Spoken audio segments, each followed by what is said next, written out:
Curry. This is the first time on stage for both of them. Let's duel to our casters. Well, now I can think of is curry pizza and the possibilities of that. Ooh, that and sounds delicious. A little hungry still. But we have a round 5 feature match ahead of us with Santiago versus Matthew and some pretty fun decks ahead of us as well. This is the first time we're going to see Blue Eyes on the feature match stage. This is a deck that had a lot of excitement around it with the structure deck that came out, but not as many duelists chose to play it this weekend. Happy that we still have one undefeated. Yeah, and don't let that image fool you. It may show a Malefic Blue Eyes White Dragon. This is not Malefic Blue Eyes. It is actually just a Blue Eyes Edgy White Blue Dragon. Eyes, yeah. And this is going to be our 5th round Swiss, as you mentioned. You know, Mississauga, Ontario, that's kind of special in my heart. That's actually the actual city where the YCS Toronto that I was able to win was actually in. So to see, you know, Matthew hailing from there, that's a real big callback to. I know, Joe, you've been there as well. Yeah, that was a really exciting event. I remember being in the arena when you won your first YCS. It was pretty awesome. 2011. Yeah, I remember not being there. You were there in spirit. I was there in spirit. I was cheering you on from home, actually. But we're not there now. That was a lifetime ago. That was in 2011. It's 2025, and we're going to find out who is going to represent North America at the World Championship here today. Well, we're going to get closer. It's going to be tomorrow where we actually find out who's going to play. But it's from this tournament who will be representing North America, and that's going to include Canada, of course. There's so many incredible Canadian duelists out there. I'd be a little scared if I was facing off against Canadian duelists in the tournament because they're quite the duelist. Yeah, I mean, I feel like Canada as a region, they have a lot of events as well. I was not able to go to the YCS Toronto. I really wanted to make it. I'm hoping to end up in Vancouver coming up in a couple weeks here because it's always fun to hang out with the Canadian duelists up there. But either way, we'll get to see one of them on stage today with Matthew. Also, shout out to the 2 duels that have already qualified. We do have Julian and James from yesterday. So everybody competing today and into tomorrow will be looking for those final 4 spots to rep North America at the WCS. That's right. Now, Joe, going into this tournament, is Blue Eyes one of the decks you would have had on your radar that you might be facing going into such a competitive tournament with like new strategies coming out of the past couple of sets? I think if you asked me that question, I would say I would expect between 0 to 1. Okay. But I think it's something you need to still prepare for. It's definitely on the radar. As we're into game number 1 right here, let's see if the preparation is there for Santiago. As we haven't talked about his deck yet, it is something we have seen a few times already. It's a Ryzeal build with Mitsurugi, but also has a Fiendsmith package in there too. Well, you said we're going to start. I do want to say something about Blue Eyes. When we were looking at some of the pairings leading up into this round, we did see a handful of Blue Eyes decks that were still undefeated. So he isn't the only Blue Eyes duelist who is 4-0 today. There's at least a couple others. I feel like that one of the strength of Blue Eyes is that, I mean, based on the rating you gave, lower expectations. You probably will run into it once or twice, but it really has fallen off of the priority for a lot of duelists, so I feel that it can be difficult to prep into it if you don't think a lot of people will be on it. But we already have a couple of cards activated here, or at least one. Pre-preparation of Right's very strong starter. Yep, it's going to add a Mitsurugi ritual spell. I believe it's Mitsurugi Mirror, and along with the Habakiri. Now, Habakiri effect is going to activate, summon the Saji from the deck to the field, and then it's going to be tributed off. And he's going to be able to add a Mitsurugi card from the deck to the hand. So one thing that we've been seeing recently with some of these Mitsurugi Ryzeal packages is if your opponent's playing pre-preparation rights, it's usually an indicator that they've cut some cards like maybe a potential cross from the main deck, and we actually see that that's something that Santiago's doing, which is just an important thing to understand so that when Duo Drive hits the field, it's not threatening cross. If you've been paying attention to some of the deck construction decisions that a lot of players have been making leading up to this weekend. And it's interesting because Santiago has 3 different engines essentially in the deck, but still 42 card list, so very, very lean.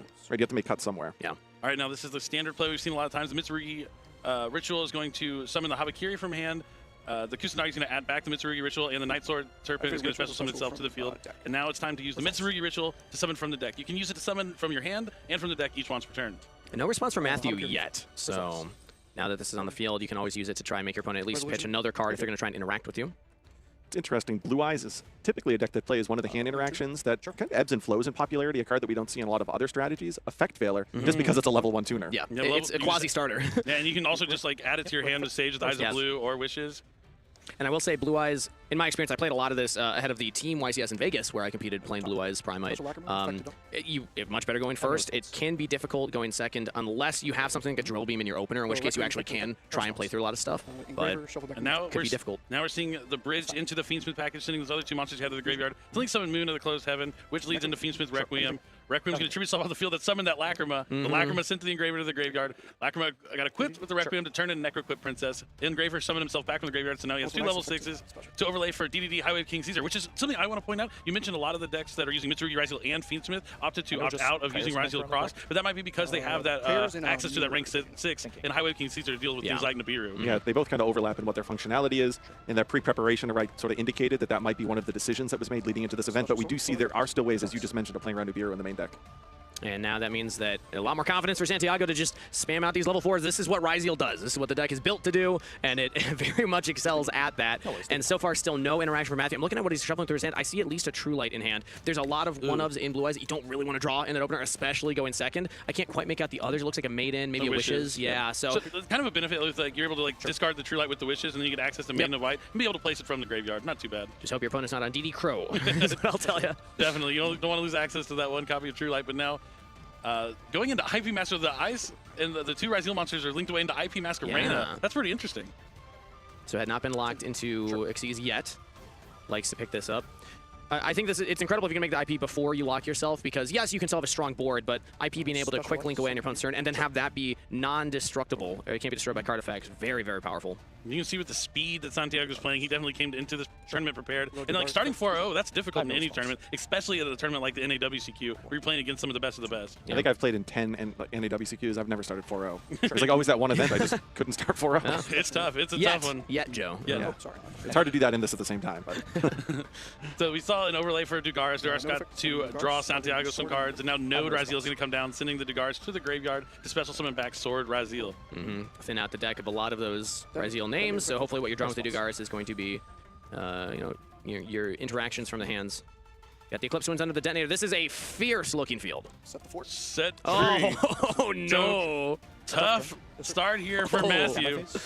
Okay, let's see what you got, Matthew. I'm going to concede. yeah, I was about to say. He's going to go to the concede phase. As Asala would say, he's out there doing his best, but Asala would say, I think this is the right play here. Yeah, I think the best play is to not let your opponent know what you're on. That is so many pieces of interaction. The IP, the 2 DD Wave Hiking Caesar negates, the detonator with the Eclipse, it's like everything that they could ask for with Mitsurugi on top of it. Yeah, but it's cool to watch the deck in action, because we've seen a lot of Mitsurugi Ryzeal throughout the tournaments. I mean, Charlie just won YCS Province with Mitsurugi Ryzeal, really putting a target on that deck's back and making it very popular for sure. But it's not often that we see the Fiendsmith cards also incorporated, and we got to really see the different dynamic it has. Still an incredible field when you're going first, but a little bit different than what we're usually used to seeing.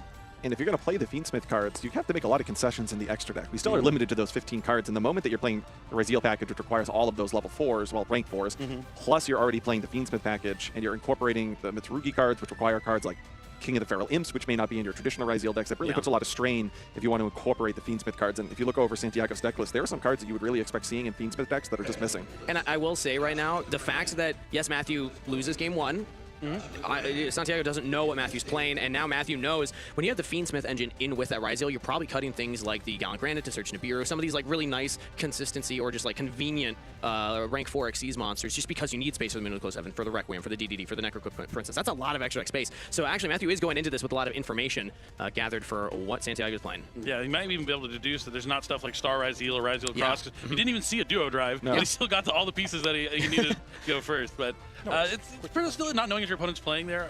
You're able to side deck like generically, like you're probably going to be going second. So there's definitely be cards in your deck that when you go first or second, it's not as great. So you can kind of generically side, but it's still smart to concede and not reveal your strategy quite just yet. And again, Blue Eyes, much different deck going first than it is going second. So Matthew should be more advantaged here. But you still need to open well. There's a lot of starters in Blue Eyes, but you are running typically 2 Blue Eyes White Dragons, the Mausoleum of White, the True Light Trap card, which if you're going first and you draw it, isn't the worst, but like still, these are cards that you would rather not draw in your opener. For sure. Yeah, you add that with the possibility of drawing multiple copies of Infinite Impermanence, which is inherently a good card, but if you combine that with a hand that has True Light and Mausoleum, all of a sudden you're really reducing the likelihood of having a starter. Yeah, and we're in for game number 2. Santiago up 1-0. Matthew playing for the back foot, but gets to go first. Very slim Blue Eyes deck as well. This is a 40-card build, which typically when you have these cards you don't want to draw. You feel okay expanding that number just so that you limit the possibility of drawing that, but Matthew confident in the Blue Eyes deck and say, nope, I'm going to play the lean build. And just a set pass. Yeah, Mulcharmy Perilla coming down. It doesn't look like Matthew had any cards to summon from the hand anyway, and he's just going to pass. He does have a Droll and Lockbird in hand.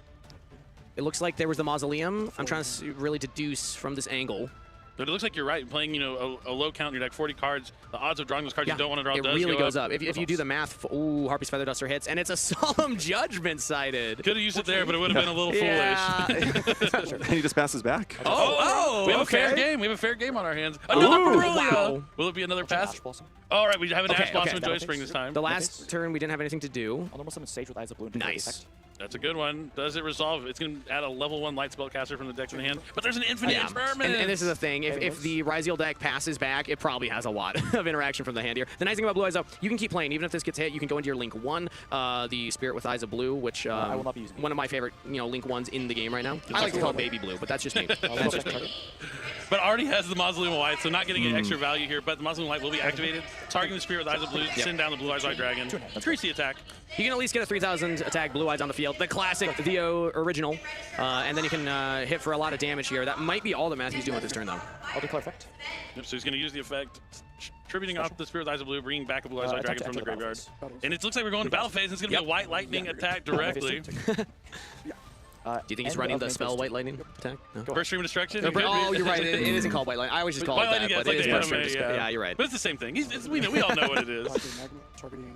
Okay, but he does have a Bestial Magnum in hand, so all hope not lost. So, but he opted to save it, not banish the Blue Eyes, just to make sure that the Magnum would be on the field here for him and not get run over. Yeah, I guess it still seems interesting. Interesting. Yeah, so you could have done it when priority comes back to you or during an open game state before the Spirit activates the effect of some of the Blue Eyes in the graveyard, but once it does use the effect, there's no monster on the field, no longer a quick effect for the Bestial. Either way, in the end phase, gets you to the Druid Swarm, and this is at least going to be into the Fiendsmith cards, because Druid Swarm can clear with the Blue Eyes, and then you can link, or like summon it and then link into the Moon and Close Heaven and kind of go from there. That's correct. It's interesting how many games we've watched this weekend where Bestial Control has kind of been the secondary game plan of some of these decks. Well, it's always viable, which is a nice thing. I love the Bestial cards. So fantastic. And here we go. So the normal summon Night Sword Serpent is the same thing. You just need 2 effect monsters, and now you have a Light Fiend, which goes into a Requiem. So we're getting into the Fiendsmith engine of the deck now. So it doesn't seem like you drew Ryzeal cards, unless it's something like an X maybe, just because of the fact that we normal summoned the Night Sword Serpent. Yeah, definitely. And seeing how he passed on the previous turn, probably doesn't have too much in the tank, but at least he's able to get something on the field. Neither of these players playing with a lot of proactive cards or the cards that are the best in their deck, but doing what they can with what they have. But the Requiem is going to equip to Lacrima, and now the Engraver is going to be summoned back. Taking on here. He could go into Caesar. I don't know if he plays something like Chaos Angel potentially. Yeah. It wouldn't have the best Nibiru protection, but Oh. Nibiru is coming down. This is the time to do it. Is he at 5 summons? Actually, I don't think... It's the Serpent, Requiem, Lacrima, Engraver. Okay. Yes. So I believe if you don't go into the Moon, then you have to wait till the Necroquip to be that 5th summon. But we do have it here. That means that the Necroquip line is still live, but he didn't want to have the Fiendsmith Engraver send the Requiem to destroy the Blue Eyes, just in case. My girlfriend turned into the Moon once. It was very upsetting. But anything can turn into Moon and really bridge you into the Fiendsmith line here, as we saw. But Nibiru is going to stop the Fiendsmith moves right in their tracks. Yeah. It's a big token. Big token, which is like, it comes up a lot of times if it's too big for Nibiru to deal with, and you're like in a lower game state with not a lot of cards. Sometimes not being able to get that token off the field can be tough. It also, though, can give you a monster that you can talent and attack per game, as we saw yesterday. So that was pretty epic. So I believe it was just Engraver and Lacrima. So 1,800 attack plus the 1,200 is 3K, and then the 24 defense with 12 is 36, if my quick math is correct. So the Nibiru cannot just get over this one token, essentially, when it's in gonna defense need mode. something else. Surprised you didn't put it in attack mode then, so you could at least crash. Oh, you're right. Plus the Blue Eyes, yeah. Plus the Blue Eyes. You're right. Plus the Blue Eyes. So 6,000 attack. My quick math was wrong. Huge. Another reminder to always trust the teacher. Thank you, Joe. No problem. Draw phase, standby May phase. All right, so it looks like we're going to see a normal summon. Finally, the Primite engine is going to be online. The best normal summon in the Blue Eyes deck. We are now playing Yu-Gi-Oh! Let's go, Matthew. Yep, Ether Barrel is going to set Primite Lordly Load. I love asking any response to the Ether Barrel setting, because there's really no cards that would respond to that. It gets through Droll. You now search the Drillbee. Maybe Droll would come down, but at this point, it's kind of too late. And this is where you want to be. You want to be able to set the Lordly Load so you can have the Drillbee in hand to be able to use on your turn and then be able to reset it again. Exactly. Yeah, the Blue Eyes deck, or really any deck with the Primites, once they whittle down the resource of the opponent, they can just grind them out through that. Yeah, because it's just the cards just kind of keep returning onto the field. And Primate Dragon Ether Barrel is a level 4 or lower dragon, so you'll be able to link that away into Spirit with Eyes of Blue. We'll go effect. Special. Yes. So we have the Druid Swarm in hand. We could use it here. Sure. The interesting thing is that Lordly Load can still summon a Blue Eyes from the deck then, with the second effect, and then you can still try and play from there. But here we go. I think this is a pretty good time to use it. You're getting rid of one of the threats in the graveyard. That token still being a problem. Yep. And this Nibiru, famously not a dragon, so it would be tough to link it away, depending on the build of the extra deck that Blue Eyes has. A lot of Blue Eyes players have moved past things like the Lina into Serene into Access Code kind of climb. It's instances like this where that's super helpful, though. Looks like just going to battle to clear out the Druid Swarm, and then the Nibiru is going to be sent to the graveyard. Takes the Druid Swarm. Activate Primate Lordly Load's effect. Call Blue Eyes White Dragon. So main phase 2, we're going to be summoning the Blue Eyes White Dragon with Primate Lordly Load. He did give himself the out of eventually going into Anima by putting the Nibiru in that zone, which is something that anytime you're playing level 1 monsters, it's really important to do that with the Nibiru token. Drill beam just real quick. Of course. Now, it's important here that he summoned the Blue Eyes White Dragon because in order to activate Primite Drill Beam, he will need to have that normal monster on the field or a Primite monster, which in this case, he's going to guarantee it by holding off on using the Lordly Load until main phase And 2. main phase. End of the main phase. But, of course, this token can deal with the Blue Eyes White Dragon, Priority for you. and then will do anything else. Did Lack No response. he proceeded to end phase Oh, just keeps the drill beam in without hand? setting the drill? drill beam target the. Oh, because he knew he might try and go for it. And since it's in the Oh. end, so the end phase you can use the Lacrima effect in the Yes. graveyard, but Requiem, however, is restricted to the main phase. So heads up play here That from Matthew. fantastic play from Matthew right there. I Could be actually a game-saving really play. like that. For those of you who played on the formats where Fiendsmith was all over the place in just about every deck, that Requiem interaction was really important because you can utilize the effect more than once because it's only restricted to the summoning. Yeah. Certainly is, and then being able to summon in phase. Wow. Heads up from Matthew, and heads up. Yeah, just excellent Ooh. plays here. But Mitsurugi Prayer or Mitsurugi Ritual. I believe there is a Droll and Lockbird in Matthew's hand. If I saw that correctly, I think that's what was there. So maybe you can actually slow this down, but it's not looking great. But how many other cards are in his hand? Boy, this might actually just be enough damage on the field because that token's huge. That was an incredible. He had one of these 2 cards in hand, just needed to draw the other Yeah. one to be able to get to where he needs to be. Attack. Yeah, this is going to be it. 6 game. I'll take it. And then 32 for you. You got it. And that's it. That's game. Santiago defeats Matthew in his Primate Blue Eye strategy. That's correct. Both of them didn't draw too great there in game number 2, but Santiago found a way to get the win. That dribbling play was pretty good, though, Joe. Yeah, I think that was really heads up. It definitely illustrates that he has familiarity with the Fiendsmith cards, understanding how to interact with them. Because I saw that interaction, obviously in a very different context, really take a lot of players by surprise, where you'd see 2 Requiem effects in one turn, and the clarification would be,